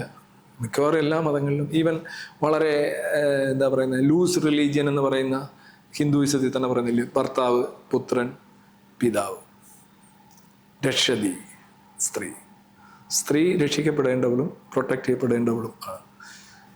സ്ത്രീ ദേവിയായി കാണണമെന്നാണ് പറയുന്നത്. എത്ര വലിയ, എന്തിനാണ് ഒരു മനുഷ്യനെ ദേവിയായിട്ട് കാണുന്നത്? ഏറ്റവും കൂടുതൽ respect കൊടുക്കണം എന്നാണ്. നോ, ദേവിയായിട്ട് കാണുക എന്ന് പറഞ്ഞാൽ എന്താണ്? ഒരു മനുഷ്യനെ മനുഷ്യനായിട്ട് കാണുന്നതാണ് ഏറ്റവും വലിയ ആദരവ്. ഒരു മനുഷ്യനെ ദേവനോ ദേവിയായിട്ട് കാണുന്നത് ഇറ്റ്സ് എൻ ഇൻസൾട്ട്. എന്താണ് ദേവൻ ദേവി എന്ന് പറഞ്ഞാൽ? Something that doesn't exist. Suppose ഞാൻ ചോദിക്കട്ടെ, രേണുവിനെ രേണുവായിട്ട് അല്ല ഒരു സ്ത്രീയായിട്ട് കാണുന്നതാണോ നിങ്ങൾക്ക് താല്പര്യം? നിങ്ങളെ ഒരു ഫെയറി ആയിട്ട് കാണുന്നത്? ഫെയറി മതി. ഫെയറിയാണോ? ഫെയറി അടിപൊളി, ഫെയറിക്ക് ഇഷ്ടമുള്ള എല്ലാം ചെയ്യാം. No, but the thing is that you cannot be present in the society. നമുക്കൊരു ഇത് കിട്ടിയെന്നിരിക്കട്ടെ, ഒരു കാർ കിട്ടിയെന്നിരിക്കട്ടെ, ഇന്നേരത്തിൽ ഓടിക്കാൻ പറ്റുന്നതല്ല എന്നിരിക്കട്ടെ, അതുകൊണ്ട് എന്തെങ്കിലും ഗുണമുണ്ടോ? അതുകൊണ്ട് അതിൽ രാജാവ് കൊണ്ട് വസ്ത്രം ധരിച്ചിട്ടുണ്ട്. ലോകത്തെ ഏറ്റവും മികച്ച വസ്ത്രമാണ് രാജാവിന് നെയ്തു കൊടുത്തത്. പക്ഷേ വൈസ് മെന്ന് മാത്രമേ കാണാൻ പറ്റുള്ളൂ. ജീവിതത്തിന്റെ അർത്ഥവും ലക്ഷ്യവും, ദൈവമില്ലെങ്കിൽ ഈ അർത്ഥവും ലക്ഷ്യവും നിങ്ങൾക്ക് എങ്ങനെ കിട്ടുന്നു എന്നുള്ളൊരു ചോദ്യം. യെസ്, ജീവിതത്തിൻ്റെ അർത്ഥം യഥാർത്ഥത്തിൽ നിങ്ങളാണ് ക്രിയേറ്റ് ചെയ്യുന്നത്. ലക്ഷ്യം നമ്മളാണ് ക്രിയേറ്റ് ചെയ്യുന്നത്. നമ്മൾ എല്ലാവരുടെയും ജീവിതത്തിന് ഒരർത്ഥമുണ്ടോ? ചിലർ പറയും എനിക്ക് ഡോക്ടർ ആവണം, ചിലർ പറയണം എനിക്ക് അങ്ങനെയൊന്നും വേണ്ട, എനിക്കൊരു ഹൗസ് വൈഫ് ആയാൽ മതി, അദ്ദേഹത്തിൻ്റെ കാൽ കീഴിലാണ് എൻ്റെ ജീവിതം എന്ന് പറയുന്നവരുണ്ട്. അവർക്കെല്ലാം ലക്ഷ്യങ്ങളുണ്ട്. ഈ ലക്ഷ്യം പൊതുവായ ലക്ഷ്യമില്ല, ഇൻഡിവിജ്വലായിട്ട് ലക്ഷ്യമുണ്ട്. ഓരോ നിമിഷങ്ങളിലും നമുക്ക് ലക്ഷ്യമുണ്ട്. ഇപ്പോൾ രേണുവിൻ്റെ ലക്ഷ്യം എന്താണ്? ഇതെങ്കിലും വളരെ കൃത്യമായിട്ട് വിജയകരമായിട്ട് ചവിട്ടി നിർത്തി വീട്ടിൽ പോവുക, അതായിരിക്കുമല്ലോ ലക്ഷ്യം. Every second every moment we have goals ഉണ്ട്, ടാർഗറ്റ്സ് ഉണ്ട്. ലൈഫിന് മൊത്തത്തിൽ ഒരു ലക്ഷ്യമില്ല. ഓരോ ബോളും നമ്മൾ കളിക്കുകയാണ്. ഇപ്പോൾ വണ്ടി കയറി കഴിഞ്ഞാൽ പിന്നെ വണ്ടിയിൽ നിന്ന് കൃത്യമായിട്ട് തിരിച്ചിറങ്ങുക, അതാണ് ലക്ഷ്യം. ഇങ്ങനെ ലക്ഷ്യങ്ങളുടെ ഒരു പരമ്പരയാണ്, ഒരു ചങ്ങലയിലാണ് നമ്മൾ. അല്ലാതെ എന്ത് ലക്ഷ്യം? ഞാൻ ചോദിക്കട്ടെ, ഇപ്പോൾ ചിലർ പറയും എനിക്കൊരു ലക്ഷ്യമുണ്ട്, ഒരു ഡോക്ടർ ആവണം, അല്ലെങ്കിൽ എനിക്ക് ലക്ഷ്യമുണ്ട് ഒരു IT എഞ്ചിനീയർ ആണ്, മൈക്രോസോഫ്റ്റ്. ഞാൻ ചോദിക്കട്ടെ, 18-ാം നൂറ്റാണ്ടിൽ ഒരാൾ ഒരിക്കലും ഒരു മൈക്രോസോഫ്റ്റ് എഞ്ചിനീയർ ആവാൻ ലക്ഷ്യമിട്ടിട്ടുണ്ടാവില്ല, ഒരു പൈലറ്റ് ആവാൻ ലക്ഷ്യമിട്ടിട്ടുണ്ടാവില്ല. ഉണ്ടാവുമോ? ഇല്ല. കാരണം അങ്ങനെ ഒരു അവസ്ഥയില്ല. അപ്പോൾ നിങ്ങളുടെ ലക്ഷ്യങ്ങൾ ചരിത്രപരമായിട്ട് തന്നെ മാറിക്കൊണ്ടിരിക്കുകയാണ്. ഒരു കാട്ടുമനുഷ്യൻ്റെ ലക്ഷ്യങ്ങൾ എന്തൊക്കെയായിരുന്നു? നാളെ തന്നെ എവിടെയെങ്കിലും ഓടിച്ചിട്ട് പിടിച്ച് തല്ലിക്കൊന്ന് അത് കൊണ്ടൊന്ന് ഗുഹയിൽ വെച്ച് 10 ദിവസം തിന്നണം. ലക്ഷ്യങ്ങൾ നമ്മൾ ക്രിയേറ്റ് ചെയ്യുന്നു, ടാർഗറ്റുകൾ നമ്മൾ. പിന്നെ അർത്ഥം സെയിമാണ്, ഈ ലക്ഷ്യം പോലെയാണ്. ജീവിതത്തിന് എന്താ അർത്ഥം? ഒന്നുമില്ല. നിങ്ങൾ ജനിക്കുമ്പോൾ നിങ്ങളുടെ മുറിയിലിരിക്കുന്ന നിങ്ങൾ മാത്രം കരയുകയും നിങ്ങളുടെ ചുറ്റുമുള്ളവർ ചിരിക്കുകയും ചെയ്യുന്നു. നിങ്ങൾ മരിക്കുമ്പോൾ നിങ്ങൾ ഒരുമാതിരി നല്ല മനുഷ്യനാണെങ്കിൽ നിങ്ങളുടെ മാത്രം മുഖത്തൊരു ചെറിയൊരു ചിരി ഉണ്ടാവും, ഡെഡ് ബോഡി ആയിട്ട്. മറ്റുള്ളവർ കരയുകയും ചെയ്യുന്നു. ഇത് തമ്മിൽ എന്താ വ്യത്യാസം? നിങ്ങൾ 1960 മുന്നേ നിങ്ങളില്ല നിൽക്കുക, 2060 ശേഷവും നിങ്ങളില്ല. എന്താണ് ഇതിനകത്ത് അർത്ഥം? മരണാനന്തര ജീവിതത്തെക്കുറിച്ച് ഇൻഫാക്ട് ഒരുപാട് മതങ്ങളും പറയുന്നത് ഇതിന് ശേഷമുള്ള ആ സുഖങ്ങൾക്ക് വേണ്ടി ഇവിടുത്തെ ജീവിതം നൈമിഷികമല്ലേ. ഞാൻ പലപ്പോഴും കേൾക്കാറുള്ളതാണ്, കുഞ്ഞു ജീവിതമല്ലേ, ഇതിന് ശേഷം അവിടെ ചെന്ന് കഴിയുമ്പോഴാണ് എന്നുള്ളത്. ഒരു മരണത്തിന് ശേഷം എന്തായിരിക്കും സംഭവിക്കുക? മരണം ജീവിതത്തിന്റെ അവസാനമാണ്. ഇത് തന്നെ ഒരു വളരെ ഇതായിട്ടുള്ളൊരു സാധനം, മരണാനന്തര ജീവിതം. ജീവിതം കഴിയുമ്പോഴാണ് മരണം. ജീവിതത്തിന്റെ അതിനെയാണ് മരണം എന്ന് പറയുന്നത്. പിന്നെ ആത്മാവ് പോയി വേറെ നല്ല ലൈഫ്. അങ്ങനെ ആയാൽ പോലും നിങ്ങൾക്കറിയാമോ, ഈ അന്ധവിശ്വാസങ്ങൾ പ്രകാരം ആത്മാവിന് മരണമില്ല, നിങ്ങൾ മരിക്കുന്നേ ഇല്ല യഥാർത്ഥത്തിൽ. അതായത് നിങ്ങൾ ആത്മാവായിട്ട് വരുന്നു, നിങ്ങളുടെ ശരീരത്തിൽ നിന്ന് നിങ്ങൾ മരിക്കാൻ നേരം ഇറങ്ങിപ്പോകുന്നു, സിം എടുത്ത് വേറൊരാളിലേക്ക് കൊടുക്കുന്നു. മനസ്സിലായല്ലേ? ആ സിം വേറൊരാൾ ആ സിമ്മുമായിട്ട് ജനിക്കുന്നു. നിങ്ങൾ ഉപയോഗിച്ച കാലഘട്ടത്തിൽ നിങ്ങൾ വിളിച്ചിട്ടുള്ള ചാറ്റുകൾ, പ്രശ്നങ്ങൾ, ഇതൊക്കെ ഉണ്ടാവുമല്ലോ. അതിൻ്റെ ഫലമൊക്കെ അയക്ക് കിട്ടുന്നു. വേറൊരു സിം പോയ പുതിയ ബോഡിക്ക്, പുതിയ ഫോണിന്. മനസ്സിലായില്ലേ? മരണാനന്തര ജീവിതം ഇല്ല. കാരണം മരണം കഴിഞ്ഞാൽ, മരണം എന്ന് പറയുന്നത് ജീവിതത്തിൻ്റെ അവസാനമാണ്. ഗന്ധർവൻ ഒരു ഫാൻറ്റസിയാണ്. എത്ര ആളുകൾ ഗന്ധർവനിൽ വിശ്വസിക്കുകയും ഗന്ധർവനെ കുറിച്ച് ചിന്തിക്കുകയും ചെയ്യുന്ന ആള് ഗന്ധർവൻ ശരിക്കും വരുന്നു അല്ലെ വന്നിട്ടുണ്ട് എന്നുള്ള തലത്തിൽ ജീവിക്കുന്നുണ്ട്. ചുമ്മാ സിനിമയിൽ ഞാൻ ഗന്ധർവൻ, അത് ഞാൻ കണ്ടിട്ടുണ്ട്. അത്രയുള്ള എൻ്റെ ആപ്ലിക്കേഷൻ. മരണാനന്തര ജീവിതം എന്ന് പറഞ്ഞാൽ ഇത് കണക്കൊരു ഫാൻറ്റസിയാണ്. It has no real application, nothing to do with facts. നിങ്ങൾ മരിച്ചു കഴിഞ്ഞ് ജീവിക്കുകയാണെങ്കിൽ അതിൻ്റെ അർത്ഥം നിങ്ങൾ മരിച്ചിട്ടില്ല എന്നാണ്. നിങ്ങൾ ശരിക്കും മരിച്ചിട്ടില്ല, എന്തോ അബോധാവസ്ഥയിലെ കിടക്കായിരുന്നു എന്നാണ് എൻ്റെ അർത്ഥം. മരിച്ചാൽ തീർന്നാലേ മരിച്ചെന്ന് പറയാൻ പറ്റൂ. അല്ലെങ്കിൽ പറയാൻ പറ്റത്തില്ല. പിന്നെ എന്തിനാണ് ഡെത്ത് സർട്ടിഫൈ ചെയ്യുന്നത്? നിങ്ങൾ മരിച്ച പോലെ കണ്ണും എല്ലാം കിടന്ന് ഇങ്ങനെ കുറേ നേരം കിടന്നാൽ മരിക്കുമോ? ഇല്ല, തീർന്നു. ഒത്തിരി പേരുടെ പ്രതീക്ഷയാണ് താങ്കൾ. തീരുമ്പോഴാണ് മരണം എന്ന് പറയുന്നത്. പിന്നെ തീർന്നു കഴിഞ്ഞാൽ പിന്നെ ഇല്ല. അത് കഥയിലേ ഉള്ളൂ. ചത്ത് കഴിഞ്ഞ് 3-ാം ദിവസം ചാടി എഴുന്നേൽക്കുക എന്ന് പറയുന്നത് റിലീജിയസ് ഫാൻറ്റസിയാണ്. നിങ്ങൾ മരിച്ചു കഴിഞ്ഞ് 3 ദിവസം കഴിഞ്ഞ് തിരിച്ചു വരാം എന്നൊരു ഉപാധി വെച്ച് കഴിഞ്ഞാൽ മരിക്കാൻ നിങ്ങൾ തയ്യാറാവില്ലേ? Just for a horror. പിന്നെ 3 ദിവസം ഒന്ന് മാറി നിൽക്കാം. സൗകര്യം, സ്വസ്ഥം, ഒരു ഗുഹ. പക്ഷെ അതിനെ വലിയൊരു സാക്രിഫൈസ് ആയിട്ടാണ് പല മതങ്ങളും ഭയങ്കര ബലിയായിട്ടാണ് കാണുന്നത്. I don't think that it is a ബലി, because Jesus knows that he will come back after 3 days. അതറിയില്ലല്ലോ. He knows, he says, as per the story, he says that he will come back. ഇപ്പൊ താങ്കൾ ഒരു free തിങ്കറാണ്, okay, പറയാറുണ്ട് free തിങ്കറാണ്. പക്ഷേ ഇപ്പോൾ ഒരു നിരീശ്വരവാദി എന്ന് പറയുമ്പോൾ പൂർണ്ണമായിട്ട് നിരീശ്വരവാദി എന്ന് പറയണമെങ്കിൽ ബയസ്ഡ് ആവരുത് എന്നുള്ളതാണ്. പക്ഷെ താങ്കൾ പറയാറുണ്ട് എത്രയുണ്ടെങ്കിലും നമുക്കൊരു ബയസ് വരാറുണ്ടെന്ന്. അങ്ങനെ ഒരു ബയസ് വരുമ്പോൾ നമുക്കൊരു ഒരു പൂർണ്ണ നിരീശ്വരവാദി എത്തിസ്റ്റ് അങ്ങനെ പറയാൻ സാധിക്കും. ബയസ് എന്ന് പറഞ്ഞു കഴിഞ്ഞാൽ നമ്മളിപ്പോൾ ഉദാഹരണമായിട്ട് ഞാൻ ഈ ഇരിക്കുന്ന ചെയർ എനിക്ക് ഉയർത്താൻ പറ്റില്ല. എനിക്ക് വേണമെങ്കിൽ അവനെ പോയി പോക്കാൻ പറ്റും. നമ്മളൊരു വ്യക്തിയായിരിക്കുകയും നമ്മളുടെ ചിന്ത, നമ്മളുടെ അവയവങ്ങൾ, നമ്മുടെ ഫീലിങ്സ്, ഇതിൻ്റെ എല്ലാം ഒരു പ്രൈം സോഴ്സ് നമ്മളാണ്. അപ്പം നമ്മൾ ഈ ലോകത്തെ കാണുന്നത് പോലെ നമ്മുടെ കണ്ണുകളിലൂടെയാണ്. നമുക്ക് കാഴ്ച ചെറിയ അക്ഷരം വായിക്കാൻ പറ്റത്തില്ല എന്നൊക്കെ പറയുന്നു. അപ്പം നമ്മളൊരു വലിയ പ്ലെയറായിട്ട് അതിനകത്ത് നിൽക്കുന്നുണ്ട്. അപ്പോൾ നമ്മൾ ഇതിനകത്ത് തന്നെ ക്വാണ്ടം ഫിസിക്സിൽ തന്നെ പറയാറുണ്ട്, ഒരു ഇലക്ട്രോണിനെ നിരീക്ഷിക്കാനായിട്ട് ഒരു പ്രകാശം അയച്ചു കഴിഞ്ഞാൽ ആ ഫോട്ടോൺ ഇലക്ട്രോണിൻ്റെ നിലയിലും സ്ഥാനത്തിലും വ്യത്യാസം വരുത്തും. അപ്പോൾ നമ്മൾ ആദ്യം കാണേണ്ടിയിരുന്ന സ്ഥലത്തല്ല അതിനെ കാണുക എന്ന് പറയും. ഇൻഫ്ലുവൻസ് ചെയ്യണം.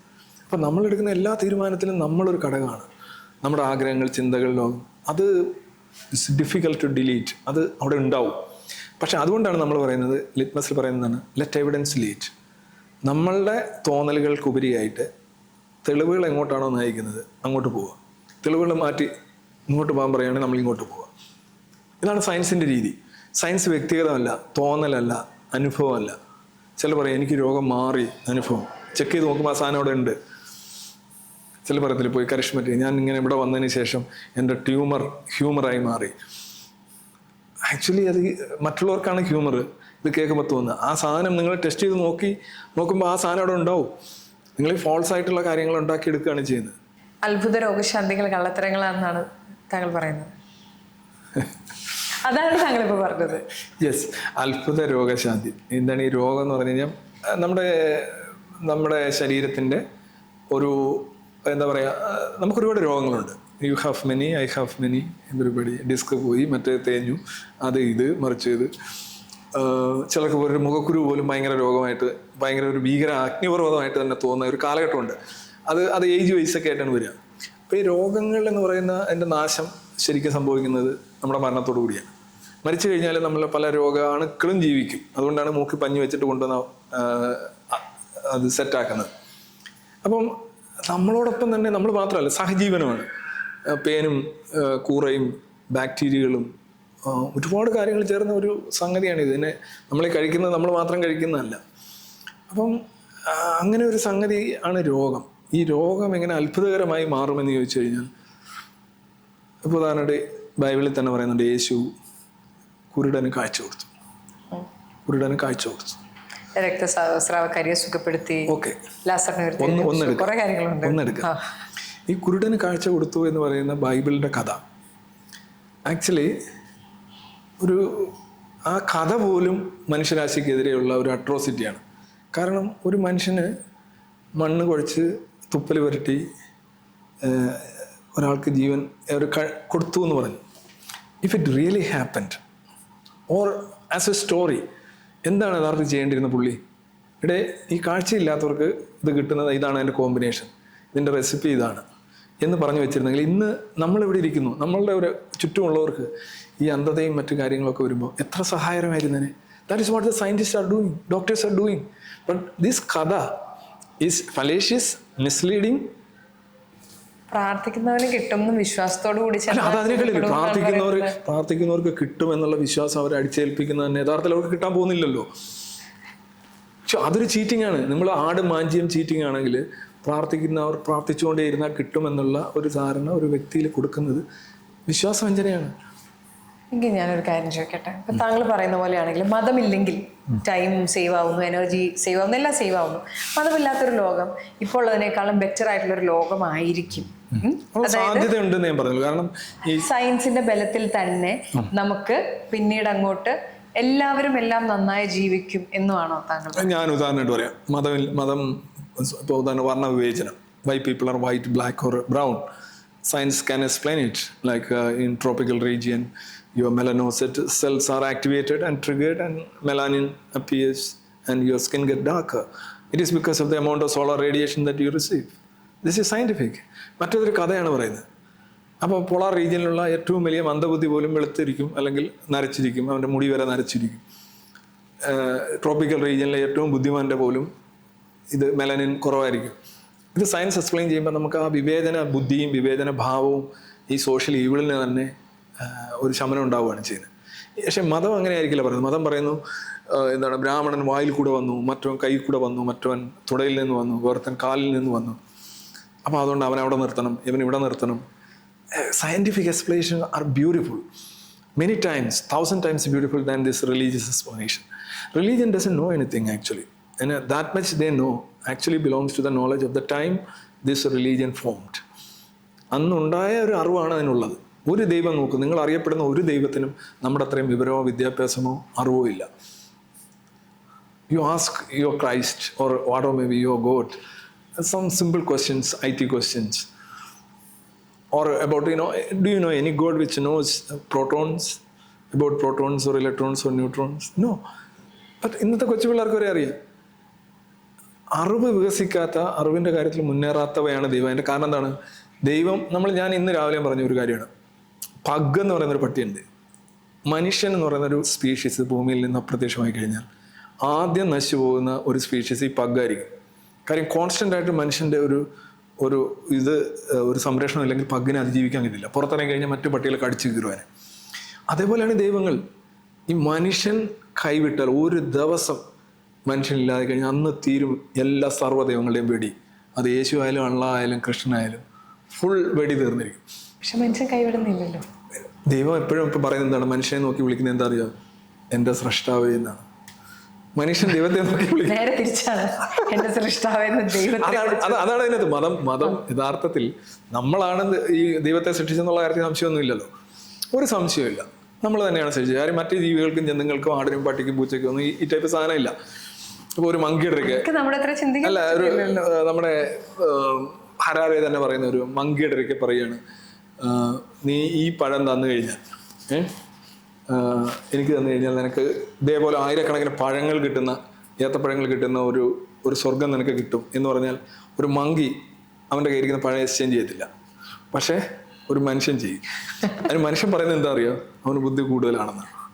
എന്റെ മനസ്സിലേക്ക് ഒരുപാട് കാര്യങ്ങൾ വരുന്നുണ്ട്. പക്ഷെ അതല്ലാതെ ഞാനൊരു കാര്യം ചോദിക്കട്ടെ. ഇപ്പം ഒരു നിരീശ്വരവാദി, ഒരു എത്തീസ്റ്റിനെ കുറിച്ച് ആളുകൾക്ക് ഏറ്റവും കൂടുതലുള്ള ഒരു മിസ്കോൺസെപ്റ്റ് എന്താണ്?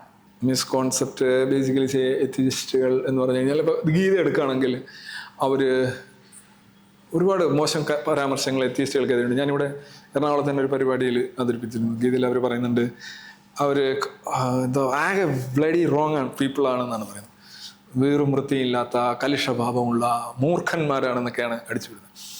അത് തന്നെയാണ് എല്ലായിടത്തും പറയുന്നത്. മറ്റവന്മാർ ദൈവം ഇല്ലെന്ന് പറയുന്നവൻ വിഡ്ഢികളാണെന്ന് എന്നല്ലേ നിങ്ങളുടെ ഇതിനകത്ത് പറയുന്നത്. അപ്പം ഈ പറയുന്ന കമ്പനിയിൽ അംഗത്വം എടുക്കാത്തവരെല്ലാം മോശക്കാരാണെന്നാണ് മതം പറയുന്നത്.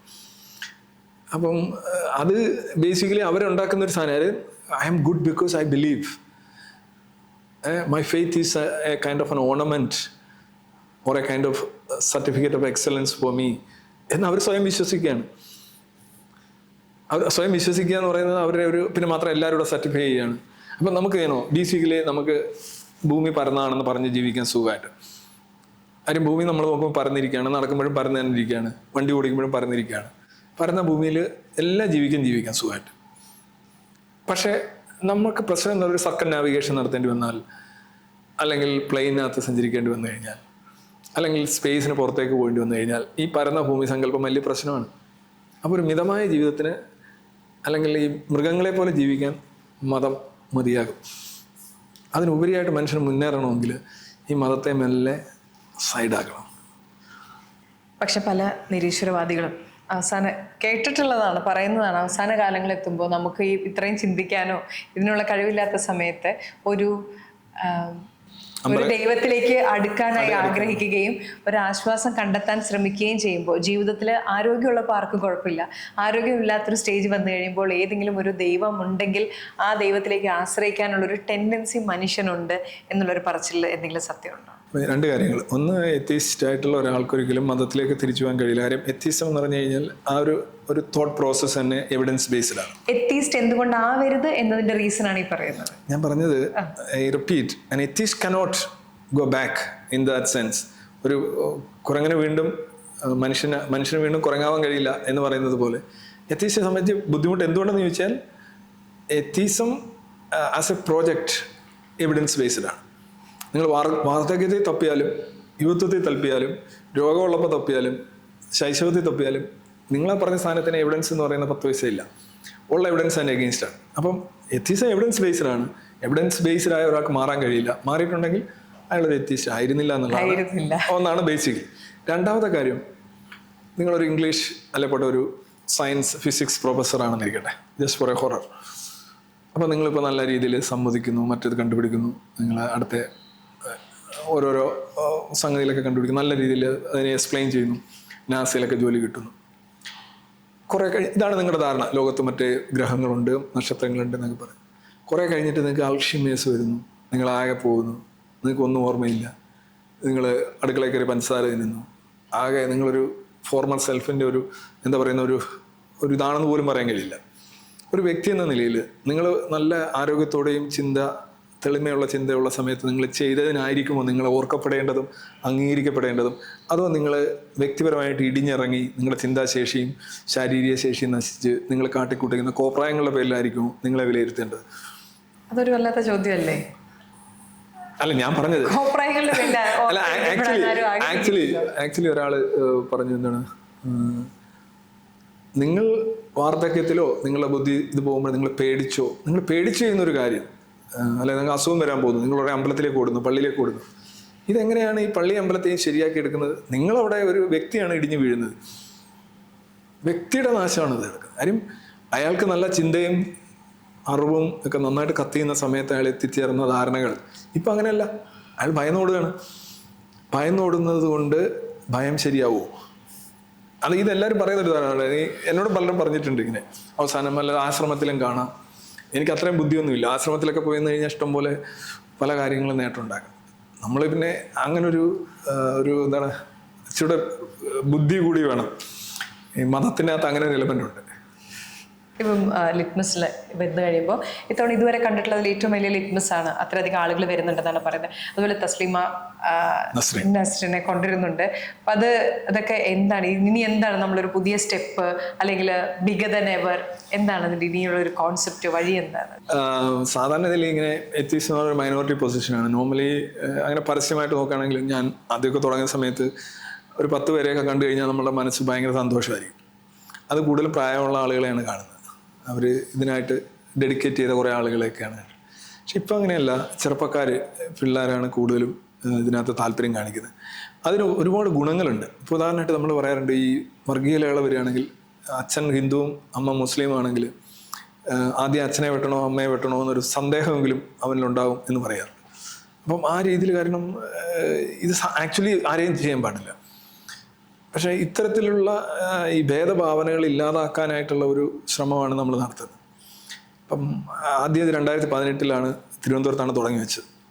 അന്ന് തന്നെ നമ്മളൊരു 300 പേരെ ഉൾക്കൊള്ളുന്ന ഒരു ഹോളാണ് ആദ്യം ബുക്ക് ചെയ്തത്. പക്ഷേ അതിൻ്റെ രജിസ്ട്രേഷൻ വന്നപ്പോൾ കാണാം 300 കഴിഞ്ഞ് 500ലേക്ക് രജിസ്ട്രേഷൻ പോയി. നമ്മൾ വിചാരിച്ചത് എന്ത് ചെയ്യും, നമ്മൾ നമുക്ക് തന്നെ വിശ്വസിക്കാൻ കഴിയില്ല. അങ്ങനെയാണ് നിശാഗന്ധി ഓഡിറ്റോറിയത്തിൽ പോകുന്നത്. അവിടെ ചെന്നപ്പോൾ പടവണ്ടാരം പോലൊരു ഹോള്. അവിടെ 3000 പേര് വന്നാലും 30,000 പേര് വന്നാലും അവിടെ ഇരിക്കാം, ഓപ്പണാണ്. അപ്പോൾ നമ്മൾ വിളിച്ചു, ഇത്രയും സീറ്റുകൾ മാത്രം വെച്ച് ബാക്കി മറച്ചുകൊണ്ട് നമുക്ക് ചെയ്യാം. അങ്ങനെയാണ് തുടങ്ങിയത്. പക്ഷേ അത് നിറഞ്ഞു കവിഞ്ഞു ഫുൾ. ഒരു സിനിമാ പരിപാടിയൊക്കെ നിങ്ങൾ കണ്ടിട്ടില്ലേ, അതിനേക്കാൾ ആളുണ്ടായിരുന്നു. മോർ ദാൻ 3000 ആളുകൾ 2018 വന്നു. 2019 കാലിക്കറ്റ് ട്രേഡ് സെൻറ്റർ എന്ന് പറയുന്ന ഒരു ഇതുണ്ട്. അവിടെ ഇത് തുടങ്ങി ഒരു 1.5 മണിക്കൂർ കഴിഞ്ഞപ്പോൾ ഫയർഫോഴ്സ് എന്ന് പറഞ്ഞു മിനിമം ഒരു 1500 വരെ പുറത്തിറക്കിയെങ്കിൽ മാത്രമേ നിങ്ങൾ കണ്ടിന്യൂ ചെയ്യാൻ പറ്റുന്നു. അത്രമാത്രം ആളായിരുന്നു. നമ്മൾ രജിസ്ട്രേഷൻ തന്നെ നിർത്തിവെച്ചു. അപ്പോൾ ഇത് ബേസിക്കലി എന്നാലും വളരെ മീൻസ് മൊത്തത്തിൽ നോക്കുകയാണെന്നുണ്ടെങ്കിൽ ഇതൊരു വലിയ നമ്പറൊന്നും അല്ല. ബട്ട് ഇനി എന്നാലും ഒരു മിനിമം 5,000 മിനിമം എല്ലാ ലിറ്റ്മസിലും വരാറുണ്ട്. ചിലത് 7,000 എബോ. നമ്മുടെ ഒരു ലക്ഷ്യം ഒരു 10,000 ആളുകൾ മതവും ഈ ഇത്തരം കാര്യങ്ങൾക്കെതിരെയൊക്കെ സംസാരിക്കുന്നവരടുത്ത് വരുമ്പോൾ ഒരു വിസിബിലിറ്റി, ഒരു പലർക്കും ഇതുകൊണ്ട് ഒരുപാട് പീഡനങ്ങൾ വരാറുണ്ട്. അപ്പോൾ ഒരുപാട് പേരൊക്കെ ഉണ്ട് നോർമലായി കഴിഞ്ഞാൽ. To make atheism a normal position it's quite abnormal and quite sidelined and അതങ്ങ് മാറ്റുക. അതിനായിട്ടുള്ള ഒരു സാധനമാണ് ഇതേ കണക്കുള്ള കൂട്ടായ്മകൾ. അതിൽ ചെറിയൊരു വിജയം ഉണ്ടായിട്ടുണ്ട്. ഇത് ഇന്ത്യയിലെങ്ങും നടക്കുന്നില്ല, ലോകത്ത് നടക്കുന്നത് എനിക്കറിയില്ല.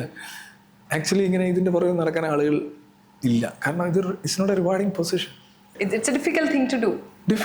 റിവാർഡിങ് എന്നുള്ളൊരുപരി ഡെഫിനറ്റ്ലി പിന്നെ ജീവൻ പേടിച്ച് വേണം ചെയ്യാനും. ജീവൻ പേടിച്ച് ചെയ്യണം. ചില മതങ്ങളിൽ ഈ മതനിഷേധം എന്ന് പറഞ്ഞു കഴിഞ്ഞാൽ ശമ്പളം മരണമാണ്. അപ്പം റിവാർഡിങ് ആണോ അല്ലയോ എന്നുള്ളതൊക്കെ കാലമേ പറയുള്ളൂ. കാരണം ഒരുപാട് കാലങ്ങൾക്ക് ശേഷം പതിറ്റാണ്ടുകൾക്ക് മുന്നേ ഉള്ള പലതും അന്ന് റിഫോമേഴ്സ് കൊണ്ടുവന്നതാണ് പിന്നീടുള്ള വർഷങ്ങളിൽ വാഴ്ത്തിയ പാട്ടുകളായി മാറിയിരിക്കുന്നത്. അതുപോലെ സർ പറഞ്ഞ പോലെ ഇത് റിവാർഡിങ് ആണോ may be not for you, പക്ഷേ ഞാൻ കരുതുന്നത് ഇത് പോസിറ്റീവ് ആണ് സമൂഹത്തിലെന്ന് ഞാൻ കരുതുന്നു. എനിക്ക് നല്ലതാണ് എന്ന് ഞാൻ കരുതുന്നു. പിന്നെ ഈ നമ്മുടെ കോൺസ്റ്റിറ്റ്യൂഷനിൽ തന്നെ പറയുന്നുണ്ട്, ആർട്ടിക്കിൾ 51A പറയുന്നുണ്ട്, it is the duty of every Indian citizen including Renu. അങ്ങനെ ഇവിടെ ഇല്ല, ഞാൻ ചൂട്ടിച്ചേർത്താണ്. To promote scientific temper, spirit of enquiry, humanism and reform. It is your constitutional obligation to spread all these things. So you are respected. I'll keep that in mind from today. At Rajiv Gandhi Indoor Stadium on October 19 for Litmus. All the very best for your endeavors. ഇനിയും അങ്ങോട്ട് മുന്നോട്ടുള്ളതിനും ഒരുപാട് നന്ദി sir. Thanks. It's a pleasure.